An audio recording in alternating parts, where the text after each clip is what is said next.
So there she was, lounging by the pool she owned, sipping her drink, minding her business, when Karen stormed over, phone already in hand, barking that she was calling the cops.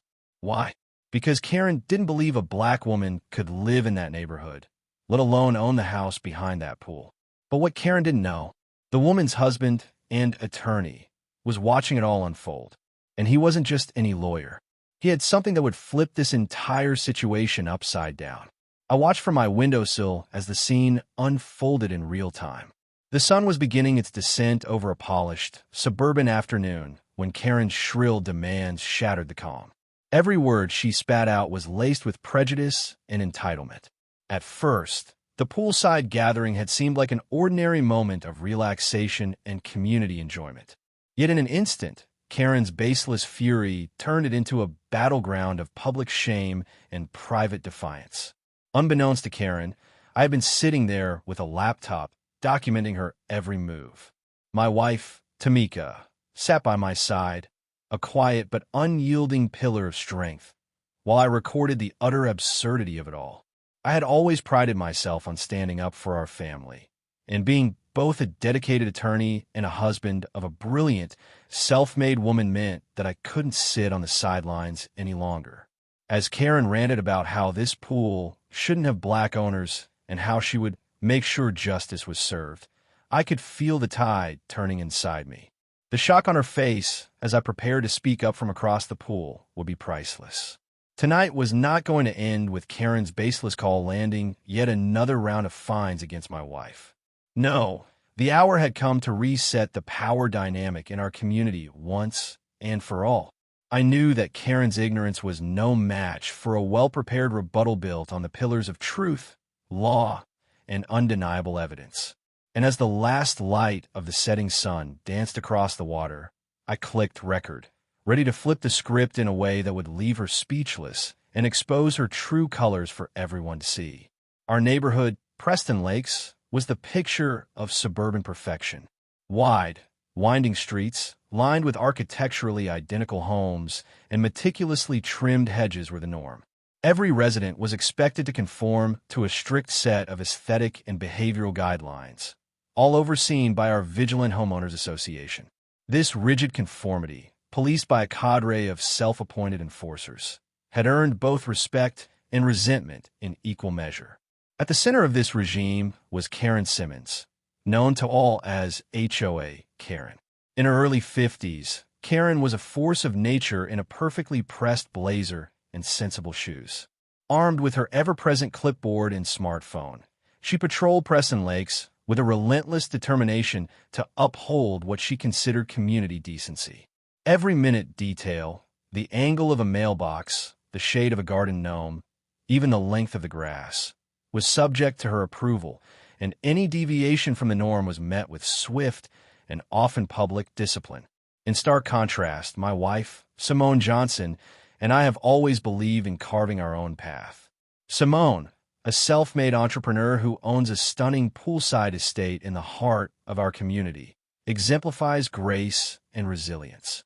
Proud and unapologetic in her identity, she transformed what many might call a simple pool into a personal oasis, a bold statement of design and empowerment.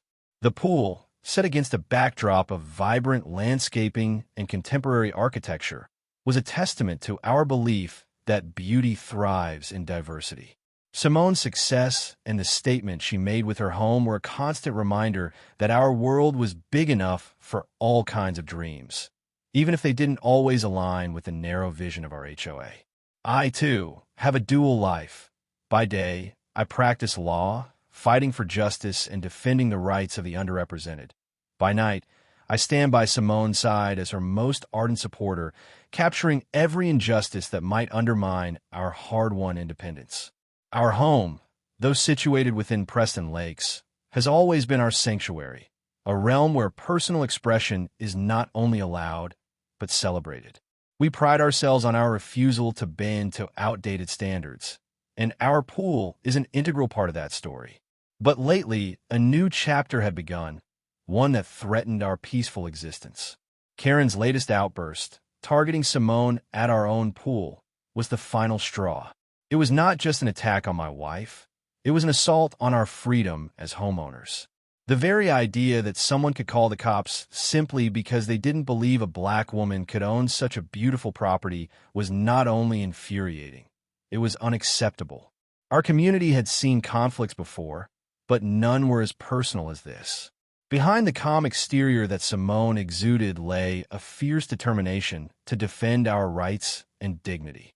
I had spent countless hours gathering evidence, strategizing my response, and preparing for this moment. And as the whispers of Karen's prejudiced rant spread through Preston Lakes, I knew that our story was about to take an unexpected turn, one that would force the entire neighborhood to re-examine what it truly meant to live together. The stage was set. In a community where uniformity was prized and individuality was an anomaly, our home stood as a beacon of hope and resistance. In that fateful evening, as Karen dialed 911 over a baseless claim, I prepared to step into the light, ready to expose the injustice and make sure that our voices could not be silenced. The shockwave of Karen's 911 call spread like wildfire across Preston Lakes. At first, many dismissed it as just another of her petty overreactions. But as the video footage, clearly capturing her aggressive approach towards Simone as she relaxed by the pool, began circulating on social media, the mood in the community shifted. Comments poured in. Some were outraged, others amused, and a few, like me, were determined to take action.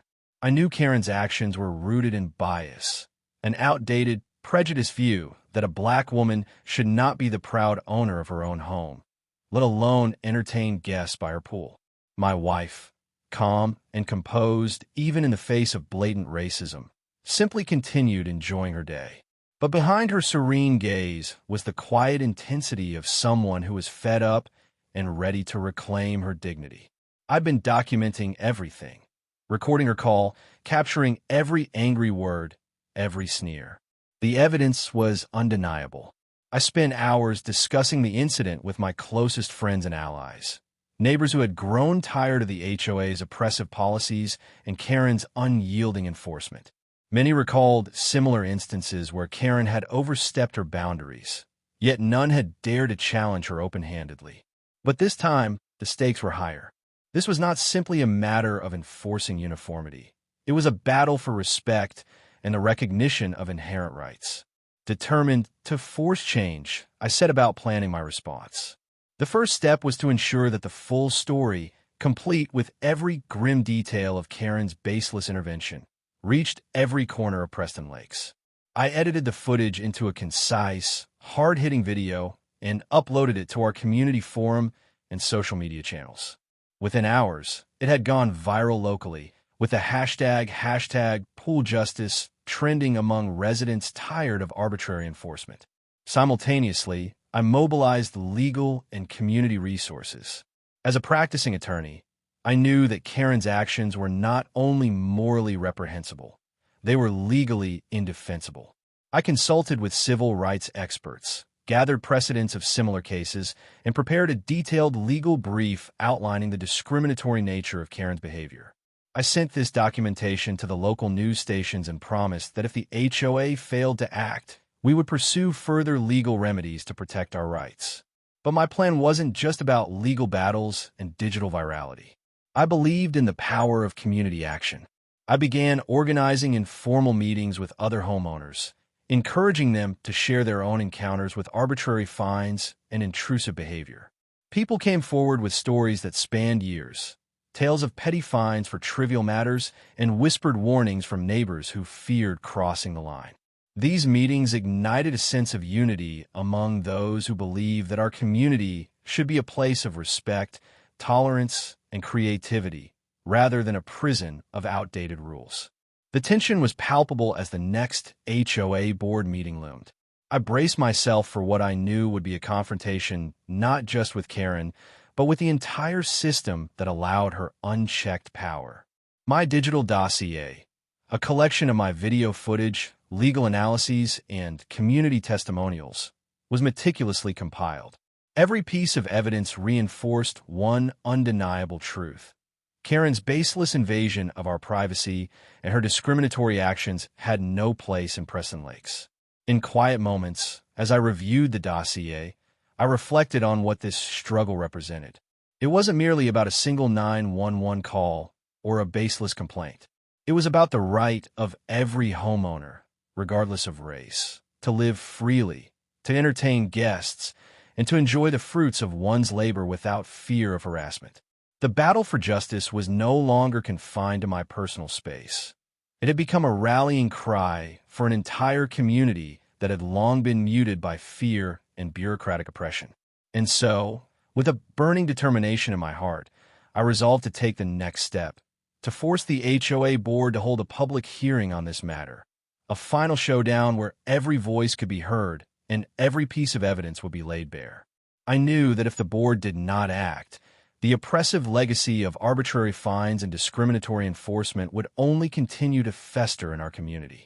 The stage was set for a dramatic escalation, one that would challenge every resident to stand up for their rights and demand true justice. In the days following the release of my video and the subsequent viral spread of evidence, Preston Lakes was engulfed in a wave of digital activism and community dialogue.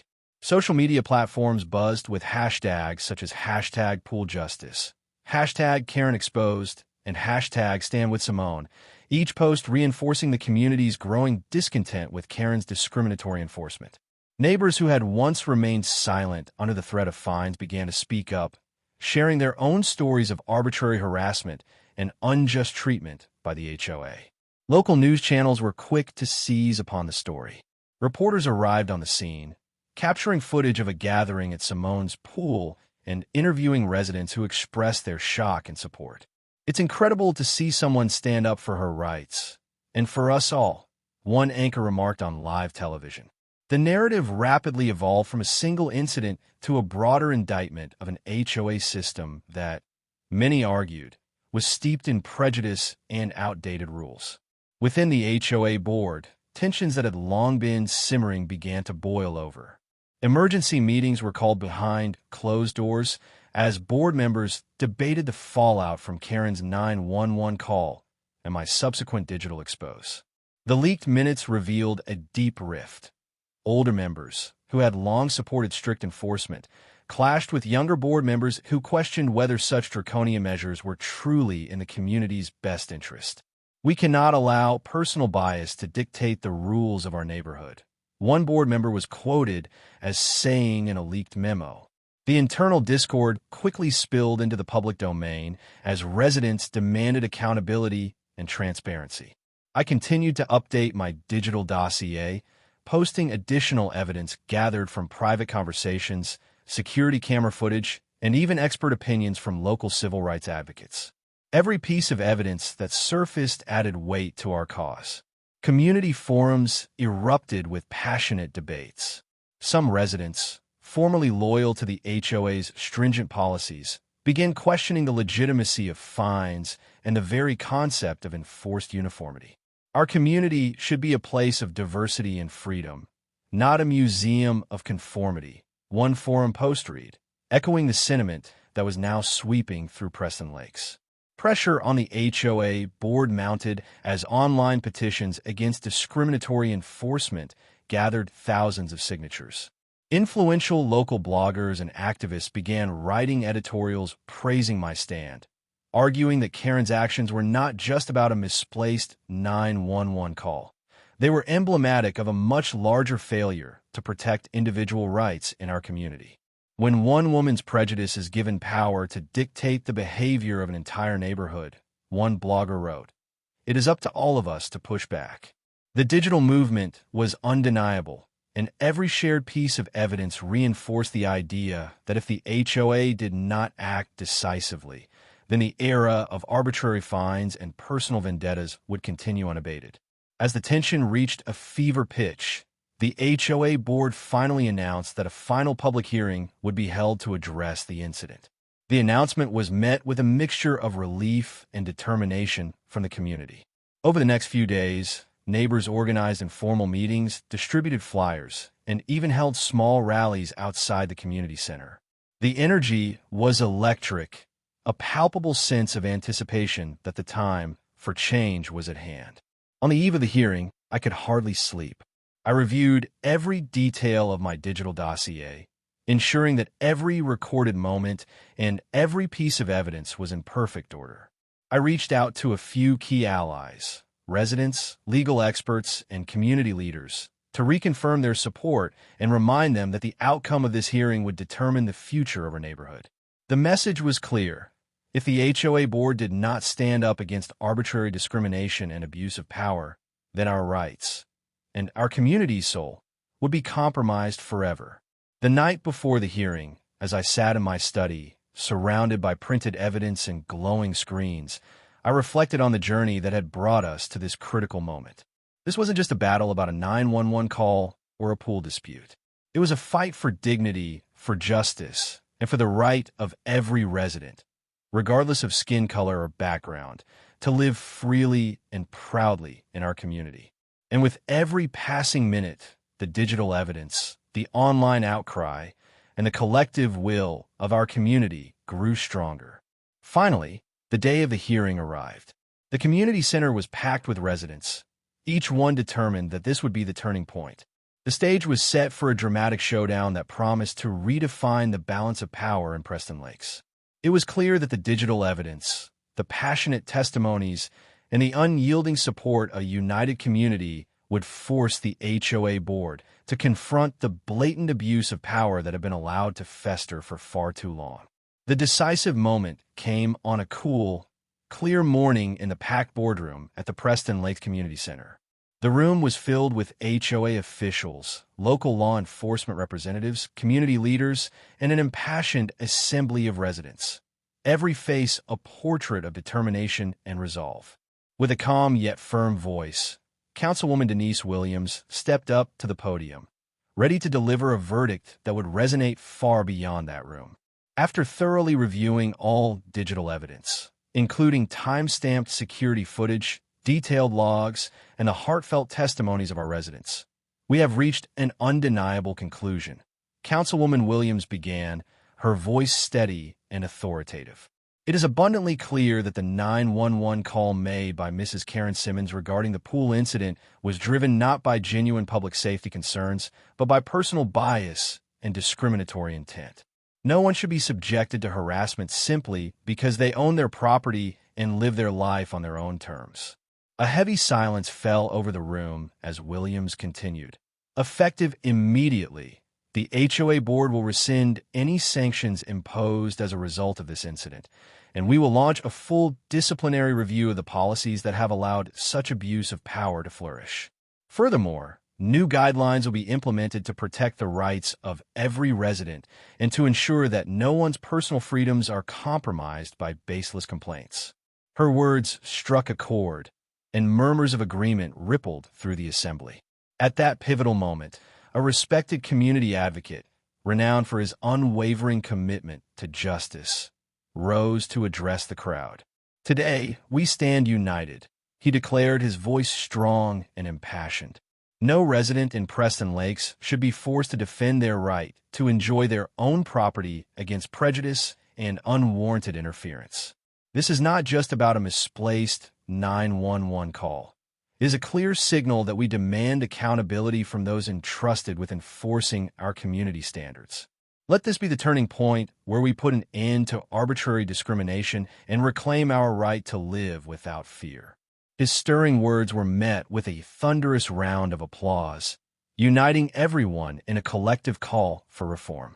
Following his address, a senior official from the local public safety office presented the final digital dossier, a meticulously compiled record of all evidence, expert testimonies, and official reports that confirmed the routine nature of our community safety practices. The evidence was irrefutable. The firefighters were merely executing standard procedure, and every attempt to misrepresent the truth was laid bare for all to see. The Internal Affairs panel unanimously endorsed strict corrective measures, and the full report was scheduled for public release to ensure complete transparency. Councilwoman Williams concluded her address. "Let this resolution mark the dawn of a new era for Preston Lakes, a community where every resident's rights are honored, where public authority is exercised with fairness, and where discrimination in any form will no longer be tolerated. Our vote today is not merely about reversing an unjust 911 call. It is a resounding declaration that we will defend our freedoms and our dignity. Together, we stand for justice, accountability, and the unassailable right to live free from bias. Her final words, delivered with unwavering conviction, sealed the turning point in our struggle for equality and community respect. In that defining moment, as every face in the boardroom shone with hope and defiance, the balance of power shifted irrevocably. The overwhelming digital evidence and the unified voice of our community had forced the HOA board to take decisive action, a turning point that would forever redefine the governance of Preston Lakes. The days of arbitrary harassment and discriminatory enforcement were over, and a future built on respect for individual rights was finally within our grasp. In the weeks that followed the public hearing, Preston Lakes experienced a transformative shift. News of the rescinded sanctions and the sweeping reforms implemented by the HOA board spread rapidly through local media and social networks. Editorials in the local newspaper, with headlines such as "A New Dawn for Preston Lakes" and "Community United Against Discrimination," celebrated the decisive measures taken to protect every resident's right to live freely and without prejudice. Hashtags like #PropertyRights, #NoMoreKaren, and #StandForJustice trended widely, reinforcing our community's collective determination to reject arbitrary rule enforcement.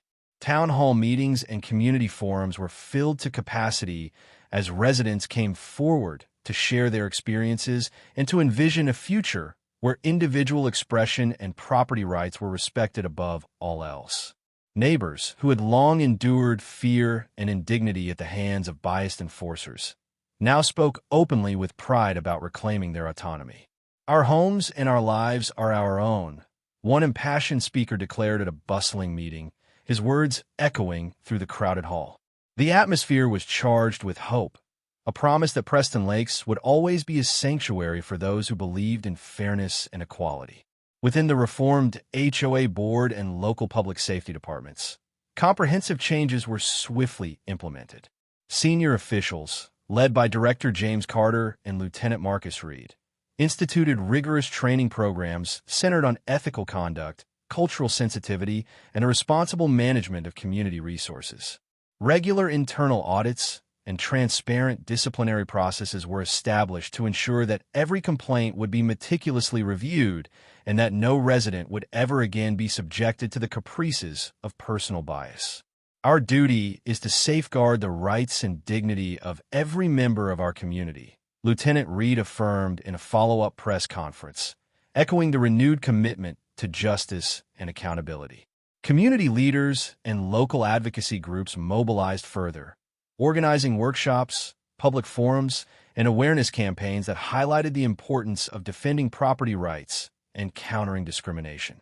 When we come together, we have the power to reshape outdated systems, a well-known local activist declared at a town hall meeting, inspiring residents to unite and demand genuine change. For me, the journey from that fateful 911 call to this moment of triumphant resolution was deeply personal and profoundly transformative. My decision to document, challenge, and ultimately expose the prejudice behind Karen's baseless call had not only reclaimed my own dignity, but it also ignited a broader movement for justice in Preston Lakes.